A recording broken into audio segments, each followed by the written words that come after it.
बिहार विधानसभा चुनाव के रुझान आने सामने शुरू हो गए हैं। जिस प्रकार से अभी चुनावी रुझान आ रहे हैं उनमें कुछ हॉट सीटों को लेकर हम बात करेंगे, लेकिन उससे पहले हम आपको बता दें कि आंकड़ों में बड़ा फेरबदल हुआ है। अब एनडीए ज्यादा सीटों पर 134 सीटों पर एनडीए गठबंधन आगे चल रही है, वहीं महागठबंधन 100 से भी कम सीटों पर आगे यानी लीड बनाई हुई है। आइए साथ में हमारे साथ सहयोगी हमारे राजमोहन जुड़ेंगे।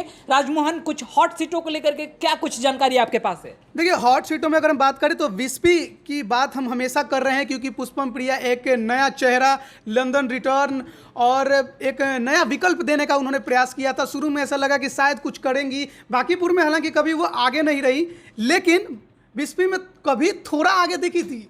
लेकिन अब जो हमारे पास रुझान आ रहे हैं उसमें पुष्पम प्रिया को 100 वोट भी नहीं मिला है, और वहाँ से जो सबसे आगे चल रहे हैं वो हैं भारतीय जनता पार्टी के हरिभूषण ठाकुर, जिनको 8,179 वोट मिला है। वहीं दूसरे नंबर पर राजद के हैं फयाज अहमद है, माफ करिएगा, जिन्हें 5,436 वोट मिला है, और पुष्पम प्रिया को महज 76 वोट अभी तक मिले हैं। ये बिस्फी का है या फिर बांकीपुर? ये बिस्फी का है, बिस्फी का है। और अगर हम दूसरा एक और सीट की बात करेंगे जिसकी हमने चर्चा भी की थी, अब हम और साहुल थे उस समय, बनियापुर विधानसभा सीट की हमने चर्चा की थी, और जिसमें बताया था कि लड़ाई लोजपा और राजद में होगी। यहाँ पर वीआईपी को यहाँ से उम्मीदवार बनाया गया था एनडीए की तरफ से, वीरेंद्र ओझा को, और मैंने कहा था कि वो तीसरे नंबर पर जाएंगे, लेकिन शायद उससे भी बुरा स्थिति है उनका, 7वें नंबर पर हैं।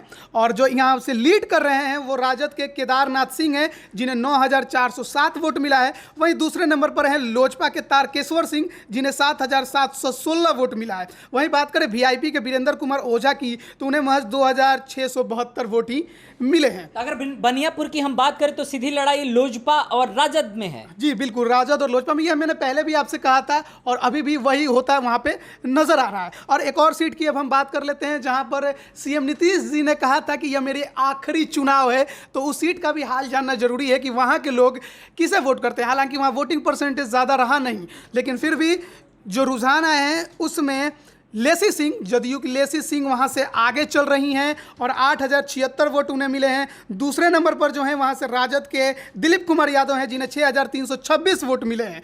यानी कि कहा जा सकता है कि जो आखिरी चुनाव उन्होंने कहा उसका थोड़ा बहुत फायदा शायद लेसी सिंह को मिला है, और वो आगे चल रही हैं यहाँ से। बिल्कुल राजमोहन, अगर धमदाहा की हम बात करें तो धमदाहा में वोटिंग के दौरान भी कुछ हिंसक झड़प देखने को मिला था, पुलिस को लाठीचार्ज तक करनी पड़ी, और उसके बाद अगर हम कहें तो पुलिस को 5 राउंड तक की गोलियां भी चलानी पड़ी थी। ये वही धमदाहा का क्षेत्र है, उसी धमदाहा विधानसभा क्षेत्र को लेकर के हम बात कर रहे थे। तो ये वही धमदाहा का क्षेत्र है जहां पर सीएम नीतीश कुमार ने यह ऐलान कर दिया था कि यह चुनाव उनका आखिरी चुनाव है। वैसे वोटिंग दौर को लेकर के हम बात करें तो जब मतदान हो रहे थे उस वक्त वहां पर हिंसक झड़प भी देखने को मिली थी।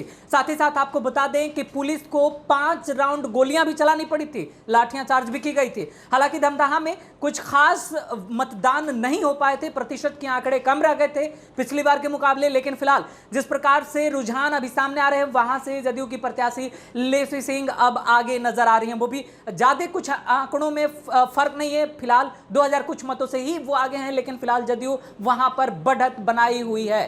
फिलहाल इस खबर में इतना ही। आगे की खबरों के लिए बने रहे हमारे साथ, जैसे ही कोई और जानकारी हम तक आएगी हम जरूर लेकर आप तक पहुंचेंगे। नमस्कार।